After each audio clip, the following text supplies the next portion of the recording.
Fabien Galthié est un sanguin et tout le monde, ou presque, le sait. En bon ancien demi de mêlée, le sélectionneur du 15 de France n'a pas la langue dans sa poche et quand quelque chose lui déplaît, il n'hésite pas à le dire. Peu importe la façon et peu importe la personne qu'il a en face de lui. Le quotidien L'Équipe a rapporté que l'ancien capitaine des Bleus dont la compagne est célèbre n'aurait que peu goûté une séquence proposée par TF1, principal diffuseur de la compétition. La première chaîne a, en effet, dévoilé à ses téléspectateurs une partie de la causerie de Fabien Galthié, dont les lunettes font beaucoup parler, d'avant la rencontre face à la Nouvelle-Zélande en ouverture de la Coupe du Monde le 8 septembre. Un match qui s'est soldé par une belle victoire 27-13. Sacha Nokovic, spécialiste média de L'Équipe, a expliqué dans sa chronique sur Europe 1, la diffusion de cette séquence n'a pas plu au sélectionneur Fabien Galthié.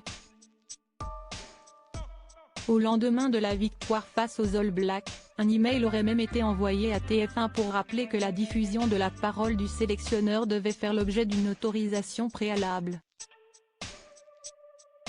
À quelques heures du choc entre la France et l'Afrique du Sud en quart de finale ce dimanche 15 octobre à 21h, TF1 est prévenu.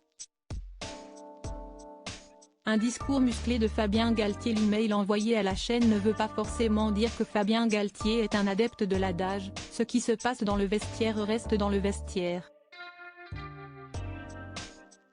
Celui qui aime maîtriser les choses ne souhaite visiblement pas que ses paroles lui échappent sans qu'il soit au courant.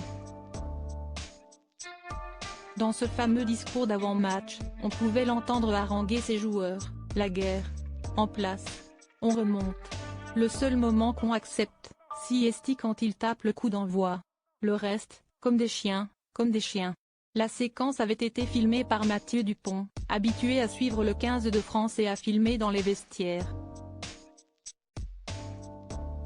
Il y a fort à parier que ce genre de reportage ne sera plus proposé sans l'accord du boss, d'autant qu'il ne serait pas invraisemblable que le journaliste soit en train de réaliser un documentaire sur les Bleus.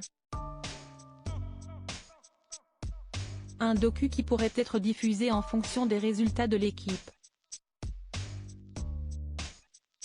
Un peu à la façon des yeux dans les Bleus en 1998, le premier titre de championne du monde de l'équipe de France de football. Avec, on l'espère, la même réussite pour les rugbymen. Article écrit avec la collaboration de 6 médias Crédit Photo, Thierry Breton Panoramique.